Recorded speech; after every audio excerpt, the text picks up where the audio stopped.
ಗಂಡ ಹೆಂಡತಿಯಲ್ಲಿ ಮಧ್ಯದಲ್ಲಿ ಯಾವ ತರ ಮಾತಾಡಬೇಕು ಅನ್ನೋದು ನನ್ ತಿಳಿದಿದ್ದು ನಾ ಹೇಳ್ತೀನಿ.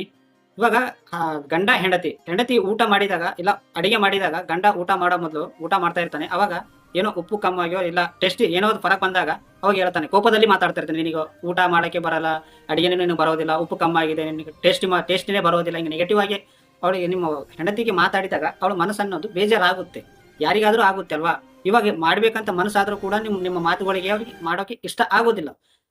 ಆಗ ಆಗ್ಬಾರ್ದಂತಂದ್ರೆ ನೀವು ಪ್ರೀತಿಲಿಂದ ಹೇಳಿಬಿಡಿ. ಯಾಕೆ ಹೇಳ್ಬೇಕಂದ್ರೆ, ಸ್ವಲ್ಪ ಇವಾಗ ಉಪ್ಪು ಕಮ್ಮಾಗಿದೆ, ಇಲ್ಲ ಟೇಸ್ಟ್ ಸ್ವಲ್ಪ ಬೇರೆನೆ ಬಂದಿದೆ, ಅವಾಗ ಯಾವಾಗೋ ಮುನ್ನ ಮಾಡಿದೆ ನೋಡು, ಅವಾಗ ಭಾಳ ತುಂಬಾ ಟೇಸ್ಟ್ ಆಗಿತ್ತು, ನೆಕ್ಸ್ಟ್ ಟೈಮ್ ಮಾಡೋ ಮುಂದೆ ಸ್ವಲ್ಪ ಚೆನ್ನಾಗಿ ಮಾಡ್ತೀರಾ, ಅರ್ಥ ಮಾಡ್ಕೋ, ಸರ್ ನಿನ್ನ ಊಟ ಭಾರಿ ಇದೆ, ಭಾರಿ ಮಾಡ್ತೀಯ ಅಂತ ಪಾಸಿಟಿವ್ ಒಳ್ಳೇದಾಗಿ ಅವಳಿಗೆ ಮಾತಾಡಿದ್ರೆ ಅವಳಿಗೆ ನೆಕ್ಸ್ಟ್ ಟೈಮ್ ಮಾಡೋ ಮೊದಲು ಅದಕ್ಕಿಂತ ಭಾರಿ ಮಾಡಕ್ಕೆ ಟ್ರೈ ಮಾಡ್ತಾರೆ.